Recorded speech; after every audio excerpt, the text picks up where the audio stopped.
I think we can start. Thank you so much, Andrew, for joining in and giving us this opportunity of hearing all the good work that you and your team are doing at Scott. For students, as you already know, Andrew heads ESG for Scott Sports. And we've already done a project with Scott with Andrew's team in the past, and it's a great pleasure for us to have him with us once again. And I'm certain that it's going to be a very inspiring and insightful session. And thank you, Andrew, for accepting our invitation. All Well, yours. thank you very much for having me here and to be able to present to you all the topic of ESG here at the Scott Sports Group. My name's Andrew Goodman. I'm the head of ESG at the Scott Sports Group. I've been working inside the company now for the past 7 years, with around 6.5 of those years working 100% on sustainability related topics. Prior to that, I was doing a master's degree in Sweden in sustainable supply chain management. And prior to that, I worked for around 10 years in outdoor sports retail. Over the course of my career, it's been like over 15 years of working in the outdoor sports industry. It's a very fun industry to work in. I can highly recommend it. You work with a lot of passionate people, a lot of fun products. So if those are the type of things you're looking for, in your career, then I can highly recommend these type of companies as a good path forward. Anyway, so today's presentation I'll go through is titled Sports for Good. Um, but more or less what we'll be looking into is a bit kind of what is sustainability at Scott? What are some of our pillars? And what are some of the ESG related actions that are being done or are planned on being done, and how sometimes there's interconnection between things that we see as obligations versus things as we see as voluntary.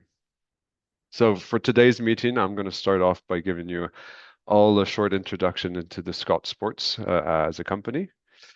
We'll also then look at ESG topics at Scott.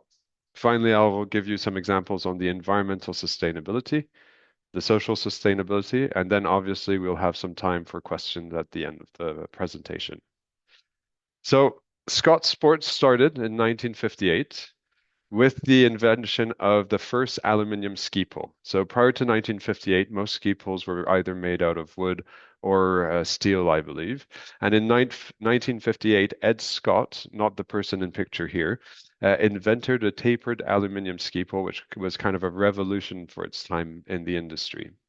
In the 1970s, Scott Sports got into developing motorcycle goggles and a new market segment in that way. In 1986, we started producing mountain bikes. And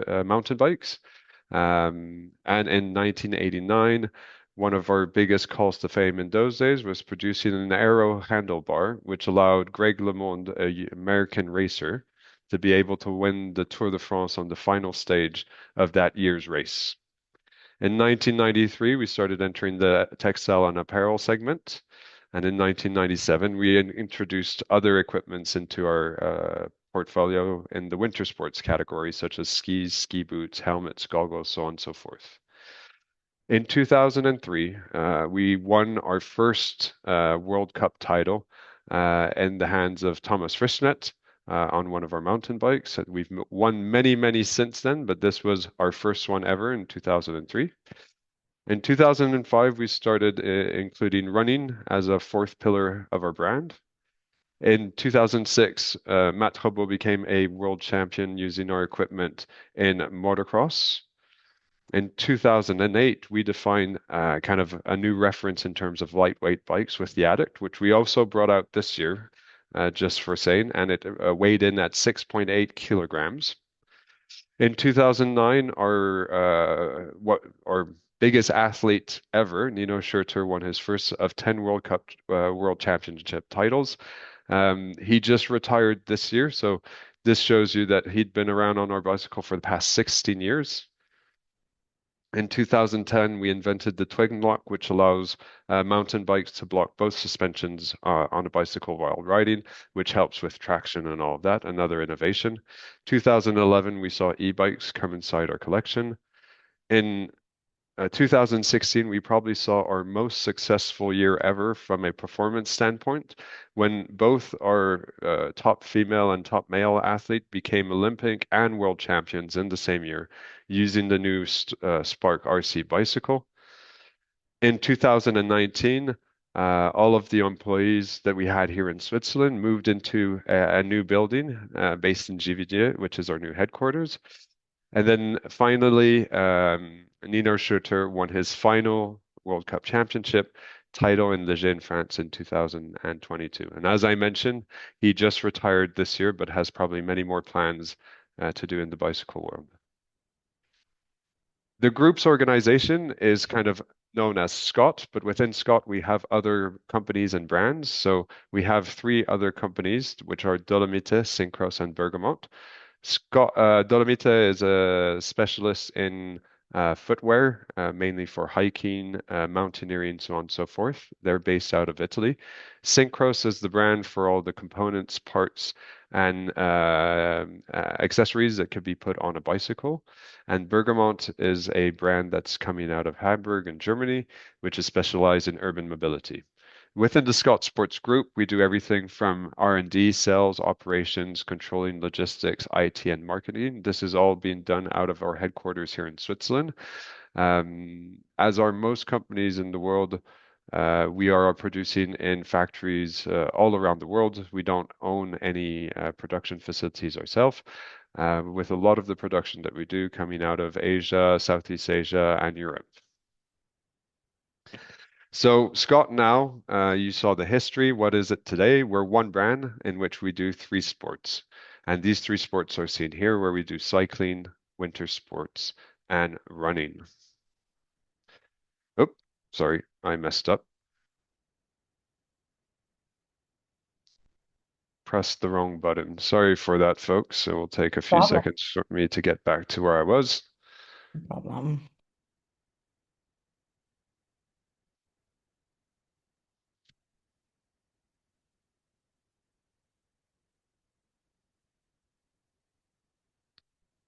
Hmm.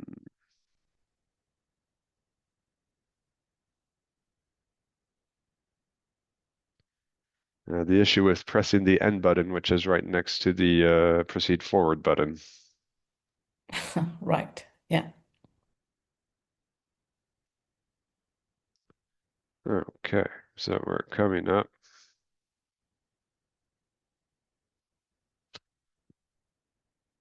Huh. Okay, there. So as I said, oh, I guess I press way too often. Here, give me 2 seconds. We'll do it this way. Sorry about that. I will get back to where I was, and it will be easier. Yeah. Yeah. There we go.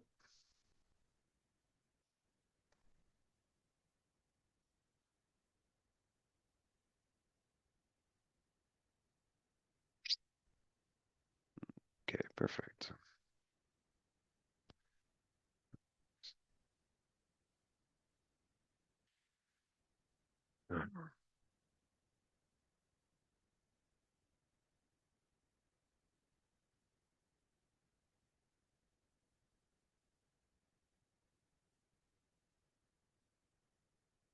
Perfect.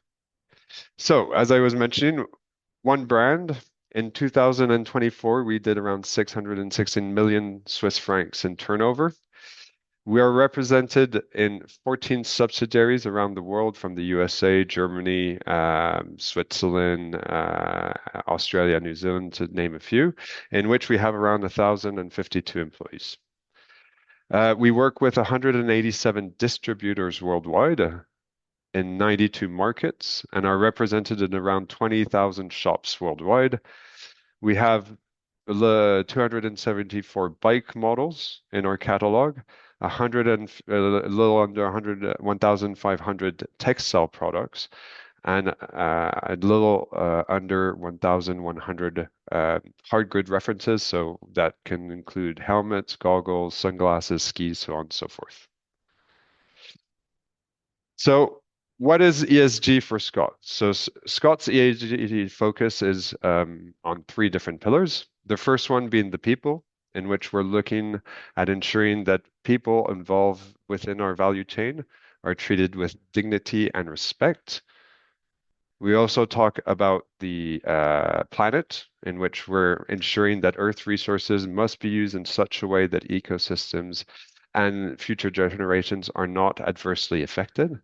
And then finally, our third pillar, which is our products, where we aim to maximize the sustainable nature of our products, ensuring and maintaining that we still have a high level of performance through our innovation, technology, and design. So these are our three pillars in which we focus all of the work on ESG. People, planet seems quite obvious, and the product, obviously, for us, it's the most important and is where we can have a lot of impact on the other two pillars. When we talk about ESG scopes, we see that there are different ways to look at it, particularly when we look at environmental and social topics. There's kind of due diligence obligations. So this can either be through the form of regulatory obligations, the regional market and different expectations they have. This can either cover environmental topics, in certain cases, they also cover social topics. And here are two examples that kind of are quite well known. So either the company carbon footprint or the human rights due diligence directives. There's also what we call goodwill projects, and this is more things that are done on a voluntary basis. This is often projects that create a connection with our stakeholders, with our community, but also with our employees.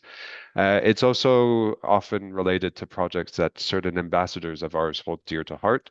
And here we have a few examples, for example, with World Bicycle Relief, which we'll talk a little about later, and the Summit Foundation. So here I'll go through kind of an environmental example that shows kind of how certain things can crescendo down from a very high level and a regulation all the way down to a more voluntary level with kind of these goodwill projects.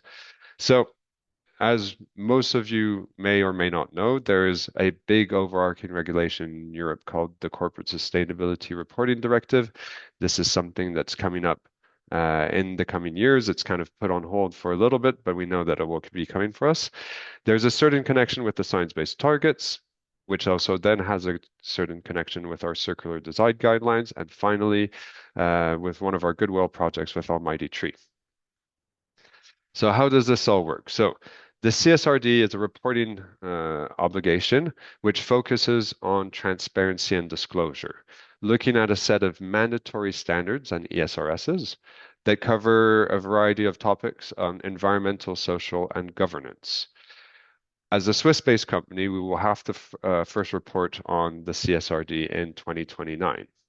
One of the topics that we will most likely have to report upon is the climate action or climate impact. To be able to help us in defining how to reduce our impact on the climate, we have to look at certain standards and topics that standards and labels that can help us create a pathway, create vision, so on and so forth. And here we have the science-based targets. So the science-based targets are an organization that help companies set a baseline, set a target year, and then say this is the pathway for which you have to get to it. We see it that there's certain regulatory obligations, as I was mentioning before with the CSRD, but it's not only a regulatory obligation. We also see a high demand from our customers for us as a company to align with the science-based targets, which then creates a certain financial risk to the company. So as I mentioned, these are target settings for greenhouse gas emission reduction. There's an obligation to reduce absolute scope 1 and scope 2 emissions, and then companies can choose to do either absolute or relative reductions for scope 3. So I'm sure all of you understand what greenhouse gas emissions are, but just in case for a reminder, greenhouse gas emissions are a bunch of gases that when emitted kind of can create increases to temperatures because of lack of escape of air into the upper atmosphere, and thus the heat stays blocked into the planet. And here you have the list of the different greenhouse gases at the top. There are different scopes. So scope one is what we call direct emissions. Those are things that are burned and emitted directly by the company. So that's either in the form of uh, gas heaters, company cars, generators, so on and so forth. Scope two are indirect emissions, and those are all the purchased energies that the company needs to be able to function. So this is often in the form of either uh, electricity, or in the form of steam, or it can also be in the form of district heating, for example. And then we have what is called scope three, indirect emissions, either the upstream ones for all of the processes and activities that are done to ensure that the company can do its business, and then all the downstream activities, which are all of the sales and distribution of our products. To give you a bit of an idea of what ratio that looks like for a company like Scott, this is what it looks like. So as a company, our carbon footprint, 98% of it lies in the scope three, with the vast majority of that lying in the impact coming from our purchased goods and services. In other words, in the purchase of our products. So now that we have this in mind, how are we going to reduce this? So I mentioned earlier about the circular design guidelines. So within our circular design guideline, we decided as a first step to create some a label to help our developers and designers on the apparel side to start looking at ways of incorporating more sustainable materials in their product collection. So this started in 2019, and the criteria was that a product could have this label if it contained a minimum of 50% recycled content or 100% renewable materials. And in addition to those two criteria, it had to be uh, without any PFC in the durable water repellents. This was, as I mentioned before, a criteria to help the product development, but also helped our product communication, and was a measurable KPI that we could look season after season after season. So when we first started, this was in 2021, and the acronyms that you can see at the bottom, FW represents fall winter, and SS is spring summer. So in 2021, when we first started with this criteria, we had around 30% of the fall winter and a little under 40% of the spring summer collection had this label. It's had a increase in 2022, in 2023 as well. In 2024, we had a bit of a dip because of the complexities following kind of the COVID years. In 2025, we're still kind of suffering from that, but we can see in 2026 there has been a lot of effort into regaining the momentum we had before. And 80% of our collection in the fall winter is labeled with the resource by Scott, and a bit less than 60% for the spring summer. This label we will not be able to use after 2026, and that is because European regulation is imposing on companies to follow recognized standards and not self-created labels anymore, which is a pity for us because it was an easy way of communicating and working internally.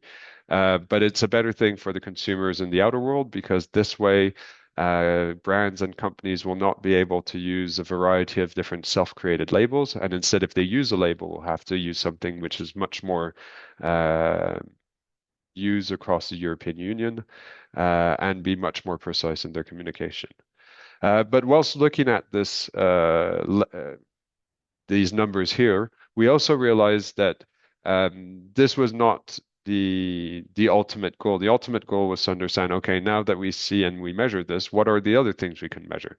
So in that way, we understood that we had the possibility to look at the percentage of recycled material used in different in some of our different key materials. One of the first ones here is polyester. So polyester is used, we have around 65% of our collection in our apparel using polyester. And so here we set ourselves some targets as we were getting the measurements in of using a certain percentage of recycled polyester by certain years. So in 2027, we're hoping to use around 80% of recycled polyester in our apparel collection. And by 2030, around 95%.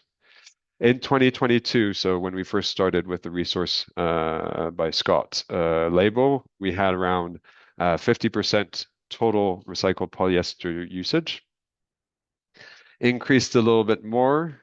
Then we had a little dip in 2024, as we saw the dip earlier with the Resource by Scott. In 2025, it's stable. And here in 2026, we only have the fall winter numbers at 60%.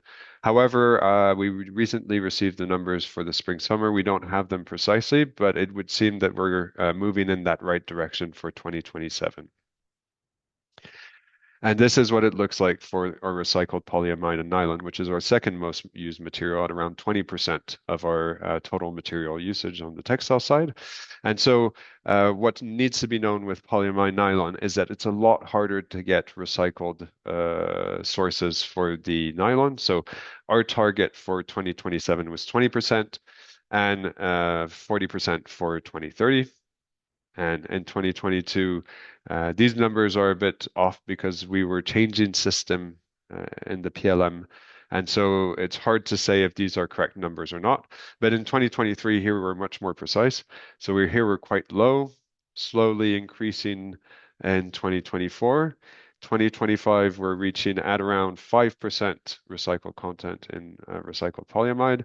And we see a steady increase in 2026. Here we'd have to look into a little bit more detail, but it would seem again that for spring summer 2026, we are working in the right direction. Not sure if we'll be meeting the targets for the 2027 year, but at least this is the way we're going to be working forward to that. So all of these actions that we've implemented here is helping us to now answer on the science-based targets in reducing our Scope 3 emissions, which are helping us to as well meet with the CSRD obligations. And then finally, here I want to talk about one of these more voluntary and philanthropic work that we do. So this is a company that we've worked with. It's called Almighty Tree. They're based out of Fribourg, just near where our headquarters are based. And for the past 5 years, we've been collaborating with them to compensate the carbon footprint of some of our athletes. So for running and winter sports, because our athletes, unfortunately, we ask them to travel around the world to represent us. That's something that they don't have much of a choice in doing because they participate in different races and around the world. It's part of their branding, it's part of our branding. And in order to ensure that we try to mitigate the impact of those travels, we've decided to work with a local organization here in Freiburg, in which we plant a few trees every single year to adapt the forests to better be prepared for the changing climates in the future. So in 2021, which was just after COVID, obviously not a lot of people traveling. So we had around 27 tons of CO2e. 2022, as borders were opening up again and travel was becoming a bit more regular, we had 57. 23, we had a quite similar number. 2024, we were at 60 tons. And then last year in 2025, we have a bit more of an increase. That's mainly to do with the fact that we have more athletes in the team. So unfortunately, the more athletes we have, the more impact we have as well. However, what we also decided to do during this process was to develop an athlete travel policy and guidance document. They can help athletes understand the impact of certain travel choices, provide them with insight into how to limit the impacts of transportation, how to limit the impacts of their hotel stays, and so on and so forth. So this is something that's been quite good. So we've been able to communicate this to the athletes. Now on a social example. So in the social case, I mentioned earlier was the human right due diligence. This is kind of ensuring that kind of everybody within your value chain is treated with dignity and respect.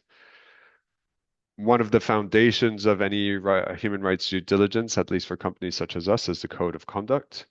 And then more on a separate side, we'll finish off with a little bit of discussion on some of the philanthropic work we do here at Scott within the communities in which our products are found. Um, and this one. So one of the big foundations of ensuring human rights due diligence inside a company or inside a supply chain is looking at what is called the OECD due diligence guidelines. These guidelines were developed to help companies embed their responsible business conduct within their own company so that they could go out and communicate it to their value chain. Once that's communicated externally, they have to go ahead and identify, assess, and kind of look at the different impacts within the supply chain. Whenever there's negative impacts that are found, obviously they need to assess and mitigate them using corrective action plans. Those corrective action plans need to be reassessed every so often between the brand and the suppliers in order to ensure that the implementation is correct. You then communicate that to the wider audience. And then, as a sixth option, there's as well kind of cooperation for remediation whenever that is appropriate. One good example that we've had here with regards to the remediation when appropriate is recently there was a case in Taiwan where a large bicycle company was given a WRO, a uh, withhold release order from the USA's Customs Border Protection Agency. This is whenever there's a suspicion of uh, poor human rights practices at a supplier. The U.S. Customs and Border Protection Agency will completely block shipments from a company and say that until you've demonstrated good practices, they will not allow any product come into the market, into the U.S. market, which is an extremely big impact. What we saw with that, the bicycle industry has a lot of connection with Taiwan. And so here we saw that many, many companies came together, brands from all around the world, manufacturers in Taiwan came together and decided to take the topic of foreign migrant workers a lot more seriously than it had been up to now. And we've seen now that many companies are reimbursing fees to foreign migrant workers who are often paying fees quite high to be able to work in Taiwan. Unfortunately, until now was one of these practices where companies in Taiwan would just say it's legal in Taiwan and we're not going to deal with it. And us as companies were trying to push and improve these conditions. And here we really saw that with this withhold release order, all of the industry came together and is now actively looking for to cooperate together to provide these kind of remediation and improve the quality of life of the people working inside the factories, and particularly the foreign migrant workers. So that was a bit of a side topic. But anyway, so how do we embed all this information is that we set up our code of conduct. So a supplier code of conduct covers all of the standards that are expected of the best practices that suppliers have. So these cover topics such as no child labor, no forced labor, no discrimination, harassment, or abuse. There's also topics of environmental compliance, ensuring that wage and benefits are proper and paid on time, decent hours of work. There's a freedom of association and collective bargaining agreements, regular employment, as well as proper health and safety conditions at the place of work. Um, as I mentioned, this is a kind of an expectation. So when we provide this code of conduct to our supplier, we tell them this is what we expect you to be able to do. We understand that around the world, it's not always the case. It's very complicated and it's not always black and white. I can give you an example of one supplier that we work with, which is a supplier we worked with many years. When I first started working on the ESG topic, I decided to do a third-party audit of this supplier. And at the time, there was around 130 non-compliances, which covered different topics that we see here. And over the course of time, we worked with them, tried to implement change, and last year we did a third-party audit again. And this time around, what was quite great to see is that over the course of 6 years, The third party audit then only found 20 non-compliances. So we're still not perfect. I don't think when it comes to an audit, anybody will ever be perfect because an auditor is a specialist in finding the things that don't work properly. So they're always very keen in finding the issues. But to go from 130 non-compliances to 20 has been kind of a great achievement to see kind of slowly and surely the improvements being put into place to help ensure that the people inside the supply chain are treated with the dignity and respect that is expected with our code of conduct. Now, to finish up a little bit, I'll just give you an example on kind of the impact that we can have, but more from a philanthropic side. So, World Bicycle Relief is a US-based non-for-profit organization whose mission is to empower people and communities through the power of bicycles. Uh, these bicycles are often given to people who by receiving this mode of mobility will find their life being changed completely. One of the most kind of common examples that they have is young students, young women students in schools in Africa. Unfortunately, for women in Africa, particularly in more rural and poor areas, getting to school is a luxury sometimes. So not everybody gets to go to school. It could take hours to get to and back from school. Because quite often women inside these communities still have to do a lot of the chores, which boys do not have to do. For example, gather water, gather wood, start cooking. And so, World Bicycle Relief mission is to really help these individuals empower themselves and give themselves opportunities using these bicycles. So this is something that resonated very closely with us as a company, because we have bicycles as the main part of our business, and we help individuals empower themselves by helping them achieve their dreams, their goals. Earlier we talked about Olympic champions, World Cup winners, and this is all achievable through the products that we do. And we felt that the product here that World Bicycle Relief was proposing, the Buffalo Bike, really resonated strongly with us. So we've been partnering with them since 2021, in which we do in-kind donations. We do different fundraising events with our partners, ambassadors to help raise funds for World Bicycle Relief. And we also provide a platform for them to be able to communicate their work. So far, to date, we've been able to collect around 40,000 Swiss francs since 2001 with our different activities, which is around 2,000 bicycles donated, which has enabled change in these communities and providing really kind of opportunities to people who could really need it this way. So I'm coming to the end of my presentation now. So I guess the floor is open for any questions. Hi. I have a couple of questions. Can you hear me? Yeah, Yes. all good. All good. Perfect. Um, Sorry, I'm just currently around the house doing some stuff, but I've been listening. The first question I had, I missed the first 10 minutes. Where are you based out of? Sorry, what Switzerland. Switzerland. Okay, cool. Mm.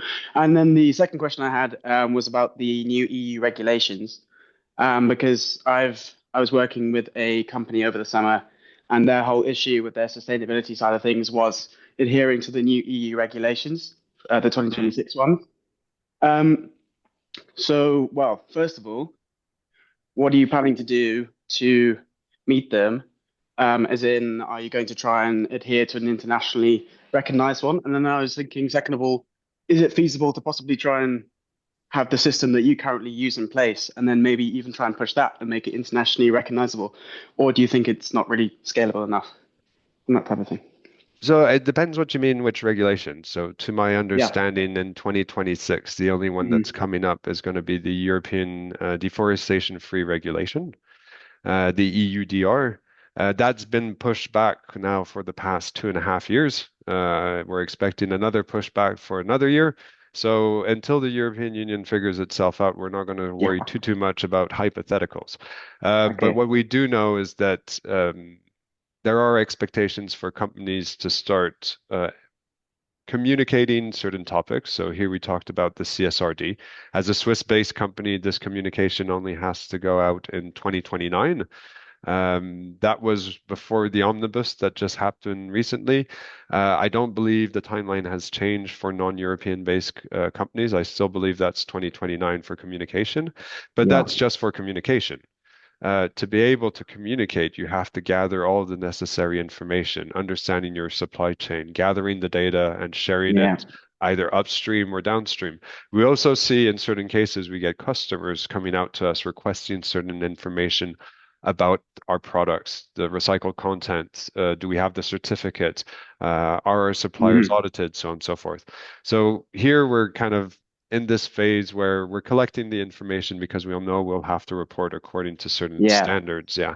Um, with regard to the work we're doing, the OECD guidance, for example, when it comes to the supply chain due diligence part, this is pretty much a standard that's recognized and recommended by most national or international organizations to implement Okay. proper practices. So here we're Awesome. not Cool. inventing anything. We've Yeah. I'd be very happy to say that I've invented these guidelines.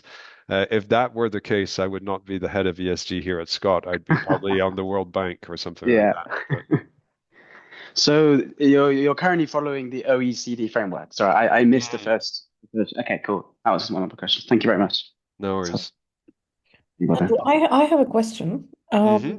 What is the board's oversight when it comes to ESG? Um, I mean, I'm speaking from a governance point of view. Yes, I know that you're doing a lot of things from a regulatory as well as market Hmm. demand perspective, but is there also a very strong board oversight when it comes to ESG? So the board directly, they receive the ESG report and they get the update on what I do. But what we do have is an oversight committee that is internal, in which we have the CEO, the CFO, the CPO, and they're the ones who, for example, give the guidance on to what is expected and allowed on the ESG topics. So everything I do goes through them. So that way, it's got a good level of integration from the corporate level, from the C-suite. Unfortunately, that doesn't always translate in great trickle-down effects to the lower levels. So quite often, a lot of my job is to get a lot of different individuals into rooms, giving topics to them, helping them understand kind of what the greater goals are and how they can impact them. I'm not a product engineer, and I'll never pretend to be a great product specialist.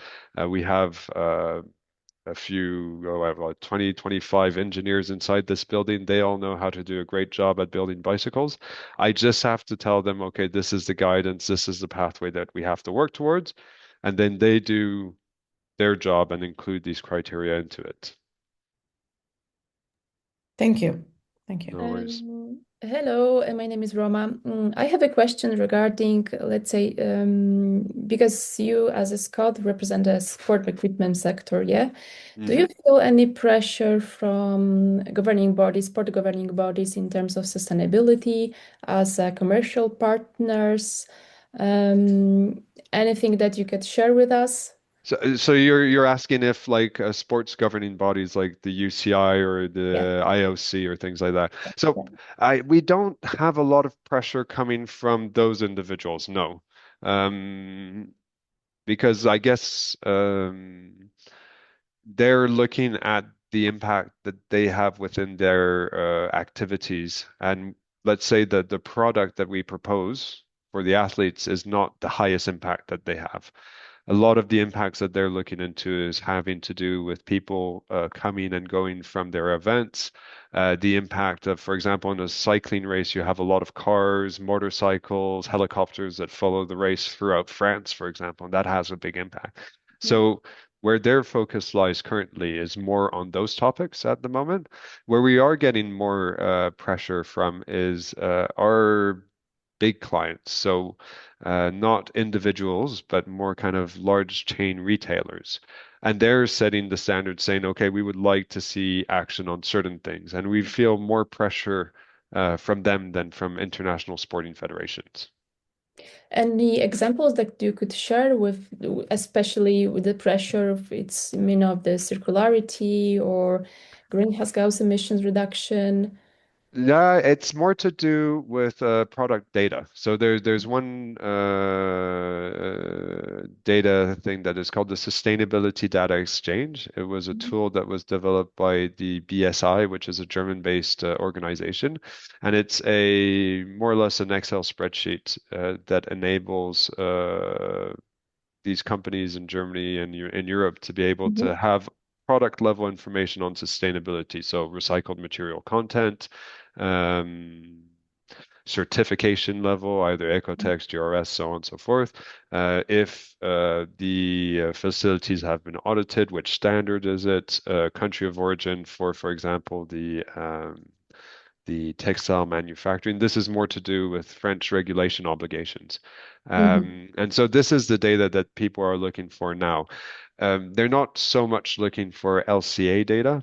And the Mhm. reason being is that like LCAs are only um, as good as the limits and the basis of the LCA. You can see one number from one factory, you'll never, or one number for one product from one company, you'll never be able to compare it exactly with that Okay. product from a different company because they have Mhm. different scopes. They may use different benchmarks. They may use different data sets. And because of that, it's impossible to compare one LCA to another. The only thing you can really do at the end of the day is not look at the number, but look at the action. And that's where you can really see the impact. So if a company's giving you an LCA number and then not doing much work about how to reduce it or not communicating what are the different levers they're planning on using to kind of come to net zero by 2050, that just says that it's a number. What that number means could be 10, it could be 12, it could be 15, doesn't really mean much at the end of the day. Okay. Thanks. No worries.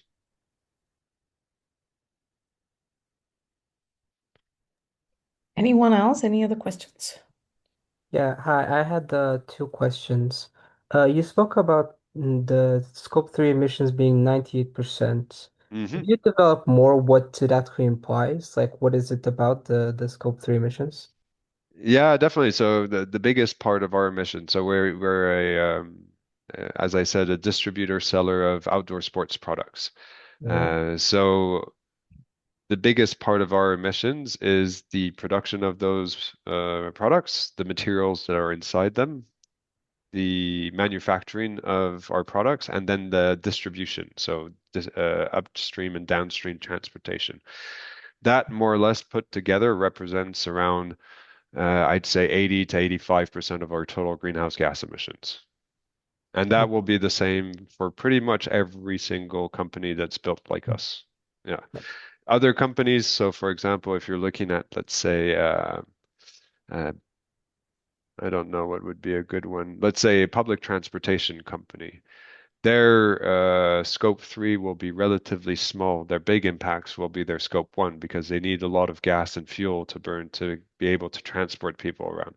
So, yeah, in the case of our company, which is a company that develops and then works with other companies to produce our products and then we sell our products, most of the time we'll be seeing companies having a much, much higher scope three emissions.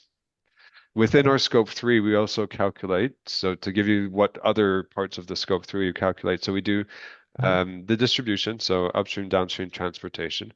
We do the purchase goods and services. We do employee commuting, and we also do business travel.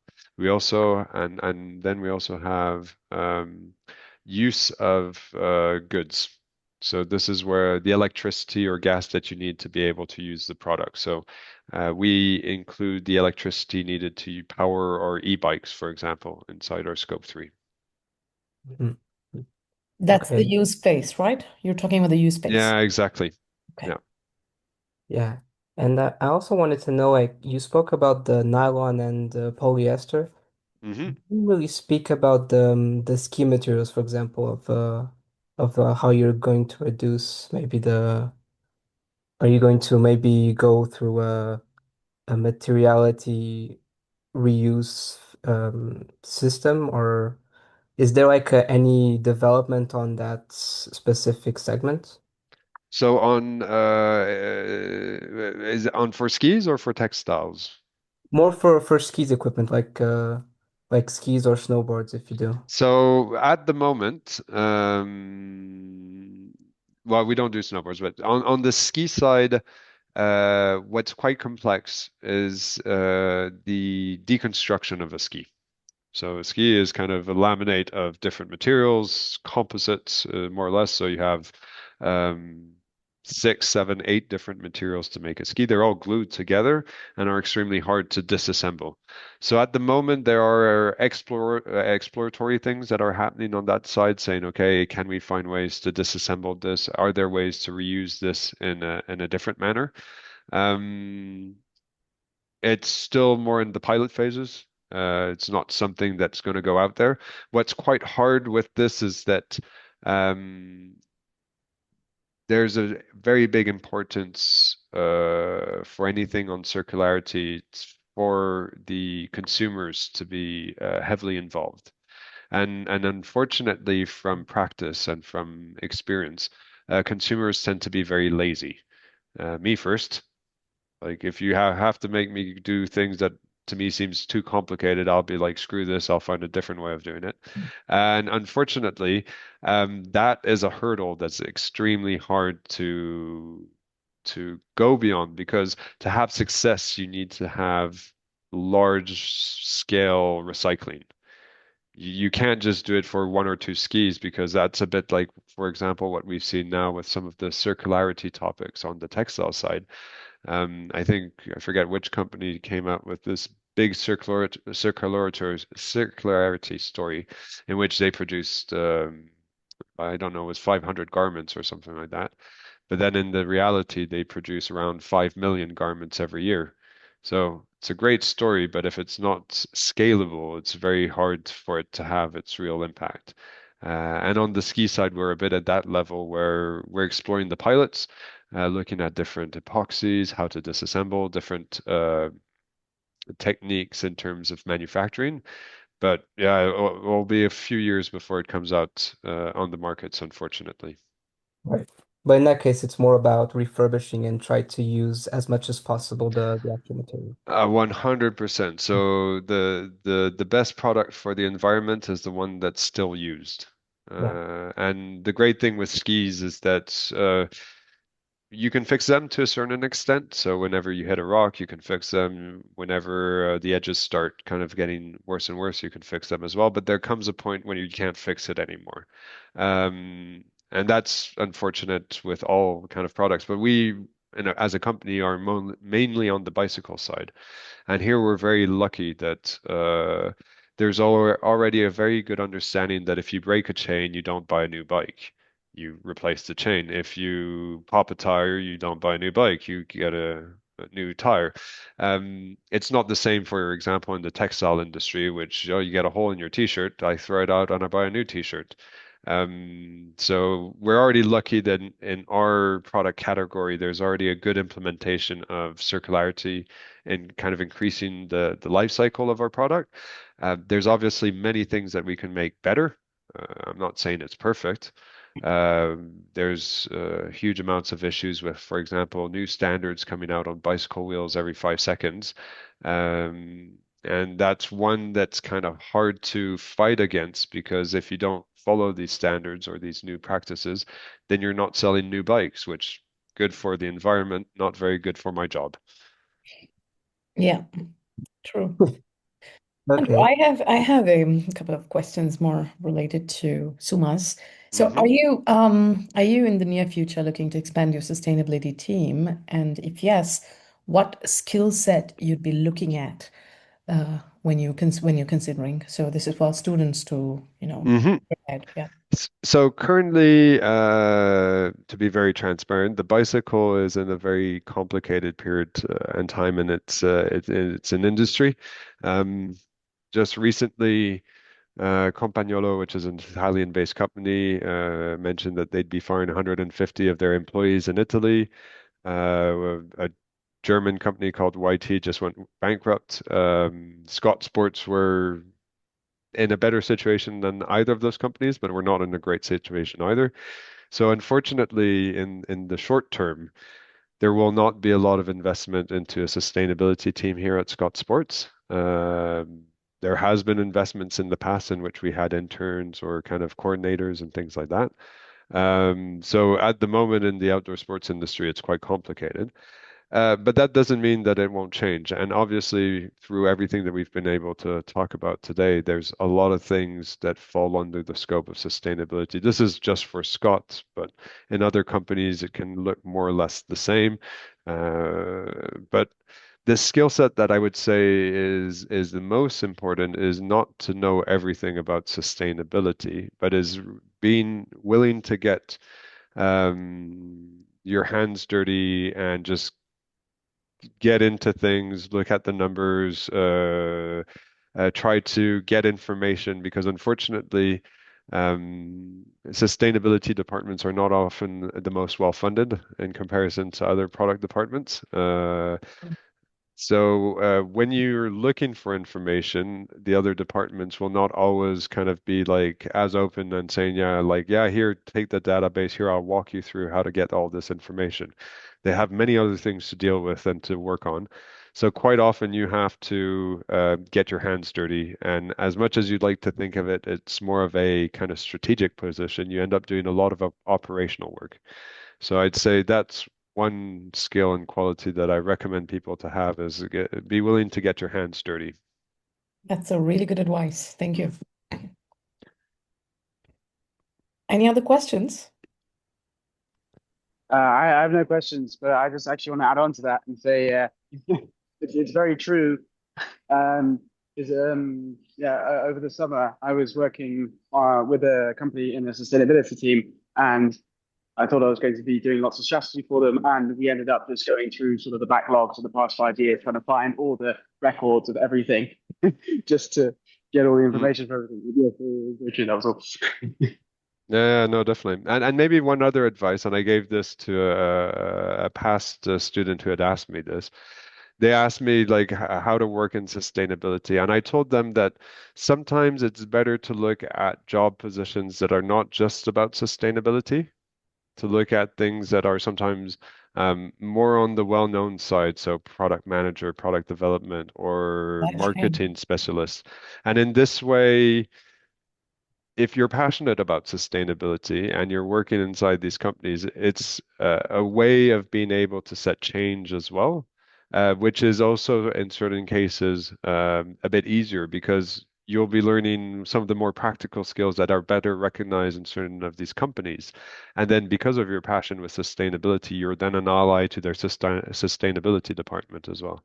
And I would say that if I were to go back on things, um, I love what I do. It's a lot of fun to work on sustainability 100%, but it's also a lot of grinding and a lot of battling and a lot of fighting and a lot of convincing. And it's day in and day out. And sometimes if I was telling myself, oh, if I was just on the product management on skis, that'd be great. And I could just implement sustainability things on the products that I love as well. And it could be a bit easier at times. So that's another advice that I could probably give you guys.